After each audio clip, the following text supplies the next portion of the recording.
hari uburyo butanu bwo kuva mu makuba. ubwa mbere ni ukuva mu makuba. Aleluya, amen. ariko ugasigamo agakiza.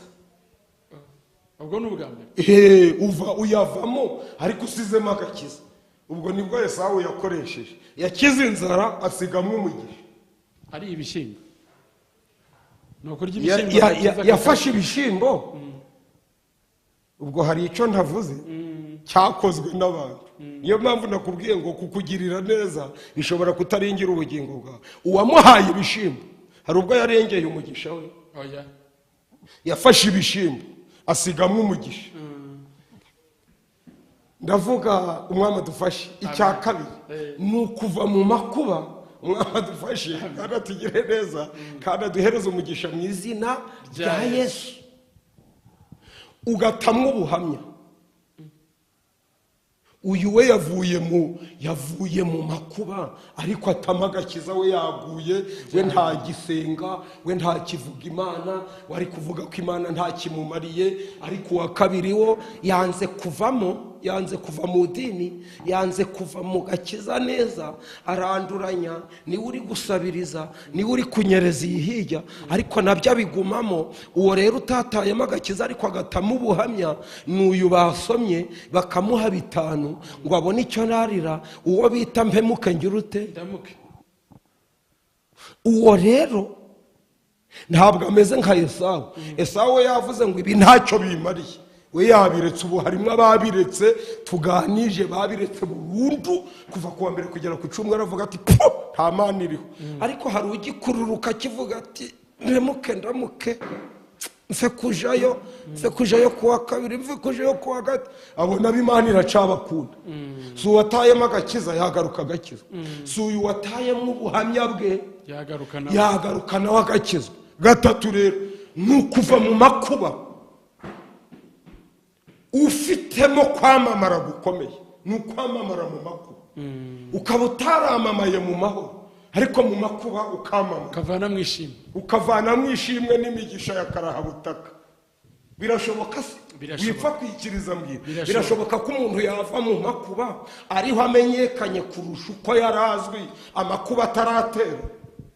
niko byagenze kwa Yosefu. Umuntu abuze kwamamara mu mahoro, yamamara mu makuba. Haleluya. Byabaye kwa Yosefu. Reba Moridekayi, ntiyigeze yamamara ari ku irembo, ntiyigeze yamamara. Ariko igihe bamushingiye igiti cyo kumubambaho, bamukatiye izero, bagishinze nimugoroba, buca aratambagizwa umugwa. Urumva ukuntu yayavuyemo ari ku mugongo w'abakomeye, bavuga bati dore umwami akunze kugira ute, ndafashijwe cyane.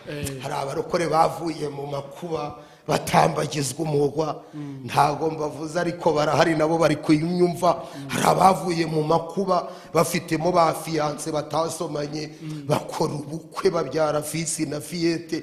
Hari abavuye mu makuba baba bashumba buzura umwuka wera. Hari abavuye mu makuba babatizwa mu mwuka wera. Hari abavuye mu makuba bashinga cano zo kuvuga Imana zidatuka Imana. Hari abavuye mu makuba ari abavierge babwiriza ubutumwa bwiza. Hari abavuye mu makuba bafite abo babwirije nk'igihumbi. Hari abavuye mu makuba batibye. Hari abavuye mu makuba barafashije abakene. Hari abavuye mu makuba barafashije imfubyi. Hari abavuye mu makuba barafashije abapfakazi. Hari abavuye mu makuba akaba ariho bamamara cyane.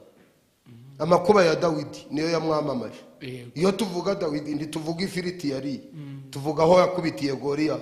Iyo tuvuga Dawidi ntituvuga ntabwo tuvuga sote yari, ahubwo tuvuga aho yakubitiye intare. Abo bantu rero abo nibo ndi kwifuza guhagararamo. Ngahagarara mu bantu banyura mu makuba bakayavamo baramamara.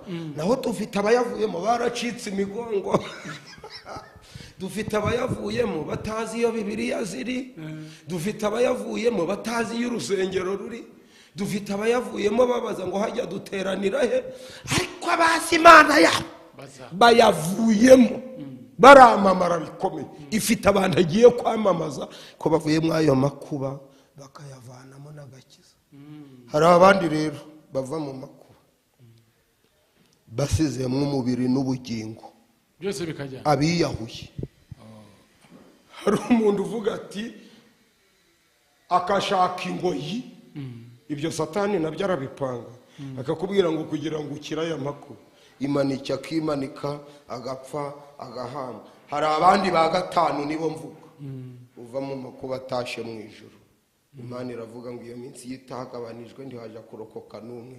Abo ni nk'aba Stefano bavuye mu makuba, aravuga ati mbonye ijuru rikinguye, shimwa mwami, mbona karame, umwami arakoze cyane. amen. Rero icyo nifuje dusorejeho ni uburyo umuntu yava mu makuba. Va mudasizemo agakiza, va mudasizemo ubuhamya, va mutiyahuye, vamo ugiye kwamamara, kuko nta kintu cyamamaza umuntu nk'amakuba. buriya warya isafuriya y'inyama ntihagire ubishira kuri cana, ariko uramutse utanze isafuriya y'inyama mu murwa bakavuga bati yiri waratanga inkoko ngo abakene bajye, waja ku mbuga nkoranyambaga. Niyo mpamvu nk'ahantu dutuye iyo uvuze ngo gira inka bahita bibuka umukuru w'igihugu ngo yaduhaye inka. Iyo uvuze ngo gira umuriro w'amashanyarazi baba bibuka ngo na Gishwati hageze umuriro w'amashanyarazi. Iyo bavuze ngo gira amazi bahita bibuka ko hari ka robine kahazamutse katahigeze. Iyo bavuze ngo gira umuhanda bahita bavuga ko hari umuhanda umenenganye Gishwati. Iyo bavuze ngo gira amatara bahita bavuga ko avuye Kigali akarenga Igisenyi no ku muhanda hari. Iyo bavuze ngo gira ubwiza Kigali bareba ubwiza. Ariko Imana idufashe kandi tugire neza, hari ibintu bituma wamamara. Nifurije abarokore ariko kanguhe nk'iminota 2, hari icyo utumvishe neza umbaze maze reka mbarize bagenzi bacu kandi bene data. Yego.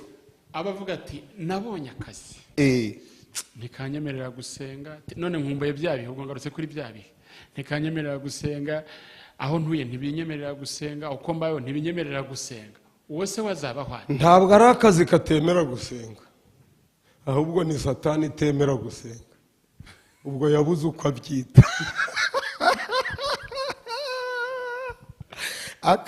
akazi nje ndi umuhinzi mworozi, kuwa mbere ndahinga, kuwa kabiri ndahinga, kuwa gatatu nja muri nibature, kuwa kane twirirwamo, murantumira, ndasarura, ndagira n'inka, nasa n'ingwi, twika n'amakara, ngahinga n'ubwatsi na za runusi, nkahirira n'inka, ngasasira n'inka, nkagurira n'abana imyenda, nkabajyana no ku ishuri, nkagurira n'umudamu, ngafasha abantu, nkajya no ku rusengero, nkayobora amakorari, nkayobora n'umudugudu ntubu wanyuma, nkubaka n'urusengero, na wese zo ku rusengero, na wese z'iwanje, ngafasha n'abandi, ngafasha urumva. Haba n'igihe mbonye 1000 nkajya nko ku isoko ubwende ngo ndeba abo nagurira ibikingiri, nkareba nabo nahana kenda ko mbona umwanya, kandi ari nje marworwa ko marworwa mbona umwanya. None umuntu ufite imodoka imujyana ku kazi niwe ubura uko asenga. Nta kazi kabuza gusenga, ahubwo satani buza gusenga. Ubwo naho dusoreje. Isatani yo nta mana itanga akazi kabuza gusenga, ntiyakaguha. Niba ibyo ukora bituma udasenga, ntugashime ko biva ku Mana. Nta mana yatanga ibiyisenyera urugendo, nta mana yatanga ibisenya ijuru. Hari abavuga ngo umugabo ngo yambujije gusenga, uwo si uw'Imana, ntabwo ari umugabo, ni satani. Tujye hariya Imana idufashe kandi tugire neza kandi duhereze umugisha. Nabari ngo yari umuntu utuzuye neza, afite umugore, ariko yigeze abuza umugore we gusenga, ati ibi ntukabitange, ibitwere kubitanga. Umugore aca ruhinga inyuma, aja kubwira Dawidi ati tudapfa, nashatse nabi. Ibuzanya gusenga ni satani. Biriya uvuga ngo umuntu yarabyaye ngo abura uko aja gusenga, kereka yabyaye inka, kereka inka niyo nini, naho ubundi ahubwo wabyaye niwe usenga. Ana yavuze ngo iki? Ngo ninjye wa mugore, ngo dore nzanye umwana, uko nawe wamunsabye, uko namukwemereye niko muzanye. Mu Egiputa Abisirayeli babyaraga bari kubumba amatafari. Ibi Imana idufashe kandi tugire neza. Yamara kubyara agasubira kubumba amatafari agahimbaza Uwiteka Imana. Imana idufashe. Ibi muvuga ngo abantu bakoze ubukwe, ngo none ubwo bakoze ubukwe ngo yabuze uko aja gusenga, ukwezi kugashira, ntabwo buri kuva ku Mana. Ubukwe bw'Imana, ibuka ubukwe bw'Ikana Yesu yari yabutashe, byatumye adasenga, yasengeye mu bukwe. Akoramwo igitangaza. Ahubwo ubukwe n'ubukorekeyemo igitangaza. Ibi mubona ngo abasirikari babaza Yesu bati tugire gute, yaravuze ngo ibihembo byanyu bigira ute, bibanyure, kandi dusenge ubudasiba mu buryo bwose bwo kugira ute, bwo gusenga. Icyo nicyo kiganiro tuzazana ubutaha kivuga gusenga mu buryo bwose bwo gusenga. Ubwo gusenga uburyo ni bwinshi. Umwami adufashe kandi atugirire neza. Nimuhira wasenga. None nkanjye aho ntuye twasengeraga imuhira, havutse mu rusengero na Burahamu, kandi sekuruza wacu yasengeye iwe hamuhera isezerano. Maraya Rahabu yasengeye iwe hamuhera isezerano. Kwa Samusoni yabasanze munsi y'igiti cy'umwe ibavugana nabo mu gihuru cyaka umuriro.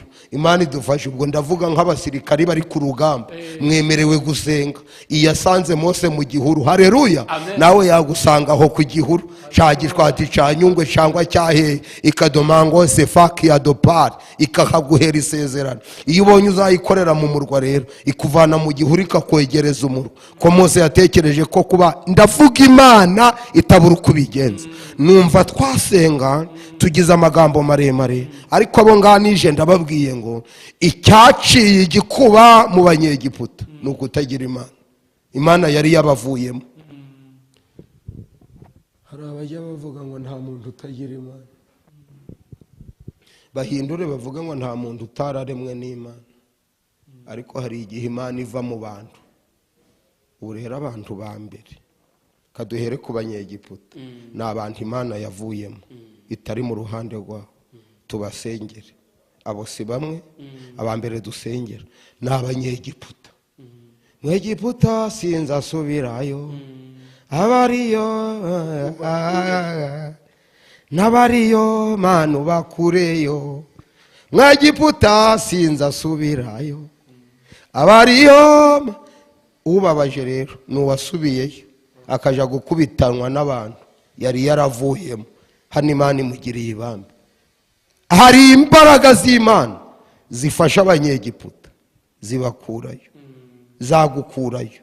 Uyu muntu unyumva azamukurayo. Kabiri n'uwari warasubiyeyo, harashari ibyiringiro. 17:30 mu byakozwe n'intumwa. Iyo minsi yo kujijwa Imana yarayirengagije. Imbabazi z'Imana zihoraho iteka yose. Gatatu n'uwacikiye intege mu rugendo, wari wenda kugwa mu butayu, Imana yamurengera ikamuha amazi agakomeza akagenda. Kane ni Karebu wari ugiye kugera i Kanani ariko bakamwibagirwa akitsibura. Wikwitsibura uwo bibagiwe ntiyitsibure. Namwe hari igihe baba barabibagiwe. Oya, ni mwishuza Imana ivuga bikaba yategeka bigakomera. Ngo Karebu yaravuze ati buka icyo Uwiteka yamvuzeho. Yosuwa ati narakwibagiwe. Ati ariko wanyibagiwe aho nabwiwe harahari. Abo bantu nganije mbaganije ko aho babwiwe hahari. Nubwo badahari ariko ho harahari. Nubwo batahatuyeho harahari. Niba Imana yarakubwiye kuzayobora uzayobora. Pointre. Gatanu rero abo mvugana nabo, Umwami adufashe kandi atugire neza, n'abaserebura bageze mu by'Imana yababwiye. Nibashimira Uwiteka bere kwibagirwa, ngo bibagirwa aho bavuye. Ndumva twasenga Imana. Imana ihimbazwe, Imana ishirwe hejuru. Data wa twese uri mu ijuru, turi imbere y'amaso yawe. Byadukomereye tudakomeye, byaturuhije imbaraga, ibihe byaturuhije ubutwari, ibihe byaturuhije ubushobozi, ibihe byaturuhije gusimbuka, ibihe byaradushikamiye. Ariko uyu mwanya wa none ijambo ryawe ritugezeho ngo igikuba cyaducitsemo cyahava Imana itwicayemo. Aho Imana yicaye ntiyacitse igikuba. Drofe kiabo etasi ya bokal. Nsengera abantu bacitsemo igikuba. Hari ingo zacitsemo igikuba, hari imishinga yacitsemo igikuba, hari abakobwa bacitsemo igikuba kuko Imana itabahagazemo. Uravuze ngo ubagarutseho kugira ngo badacikamo igikuba. ninawaombea sana, ndabasengeye mu izina rya Yesu kugira ngo bagarukeho, ubigarurire, tugirire ibambe, bigarurire. Baraba bakugarukiye, bagarurira ibihe bya kera, abari bakiri mu Egiputa, bateruzeho imbaraga zikomeye kugira ngo baze bahabwe ibyasezeranijwe. Abo wasezeranije bitinze bameze nka Kalebu, abibagiranye, abatarashizwe ku rutonde, bibuke nabo, ubabwire ko i Heburoni hahari, nubwo hatuye Aruba, ariko ko Aruba yava mu masezerano yabo. Abari mu bunyage, abari ku irembo nka Moridekayi, bakuzeho imbaraga zikomeye, ubabwire ko bwaca bagatambagiza umurwa, nibahanganire bikomeye. Aho ari ibwami nka Esiteri, ubaganiriza yuko kuba umwamikazi bibasatiriye. Abari mu ishyamba nka Dawidi, Edofika de Basiyakoni, Erafika de Sinamangone, bari mu bushake bw'Imana, baganiriza uyu mwanya wa none. Nsabye imbaraga zimenagura ibyakutumenagura. Imbere tuzi ko ibihe bikomeye, tuzi ko ibigeragezo bihoraho, tuzi ko amakuba ahoraho, ariko Mana uvuga bikaba, wategeka bigakomera. Ntabwo dushaka kuzongera kurutanga. Nawe wadutumyeho ngo ntushaka ko abasenga bazongera kurutanga, urashaka kubaha imbaraga zizatuma badacikamo igikuba. Mbyambaje nizeye ko uziduhaye mu izina ryawe Yesu Kristo, urakoze. Amen.